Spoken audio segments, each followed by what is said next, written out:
You have excellent laws. I think all of us have debated this and come to this conclusion a long time ago, that we have an excellent set of laws, but we have a terrible bit of implementation as to those laws. Our implementation, the system of implementation is corrupt, primarily. Delivery of justice is corrupt.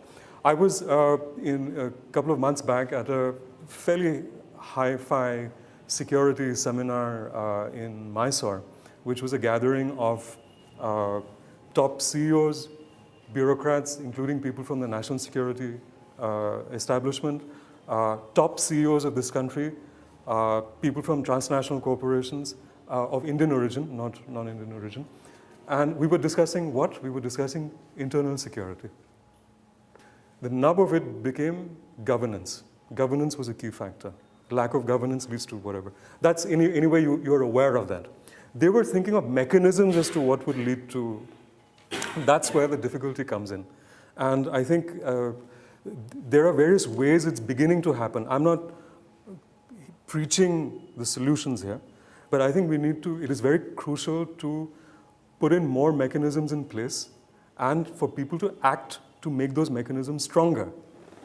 People ran down the idea of PILs, public interest litigations, for a long, long time, thinking them to be the domain of bleeding heart liberals. Okay? But PILs have done a darn sight of good to this country as well.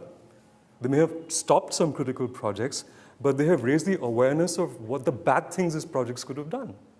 The Supreme Court became partly activist. The Lafarge project in Meghalaya, which is a willful demolition of common village good, because land was misclassified as rocky, barren, when it was actually forest land and quite cultivable. Who stopped the project? Yes, local NGO took the case up to the local high court, and then it went to the Supreme Court. Which court stopped it? The Supreme Court did. Someone took action, and the project is stalled.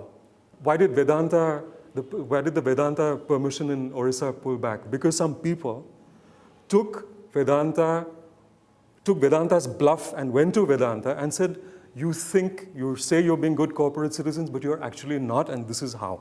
The Ministry of Environment and Forests of India sent a 3-member panel to Lanjigar, who submitted a report saying bad corporate practice.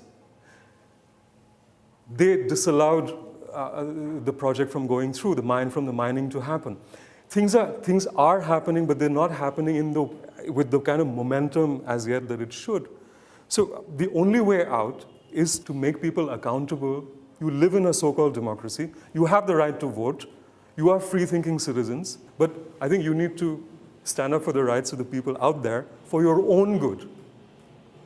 So it is really left to the individual, like you, like the Chief Justice, not the Chief Justice, the judges of the Supreme Court, legal activists, well-thinking NGOs, people like Himanshu, the brave Adivasi, the police officer or the thanedar who's actually trying to do a good job, one against 100 corrupt thanedars, the one bureaucrat, the people who stand up for right to information, the people who stand up for RTI, a very, very potent law. I believe if RTI spreads, Maoists don't need to be there at all, or people like them. That RTI activist, the guy who was killed for being the whistleblower, or people need to stand up.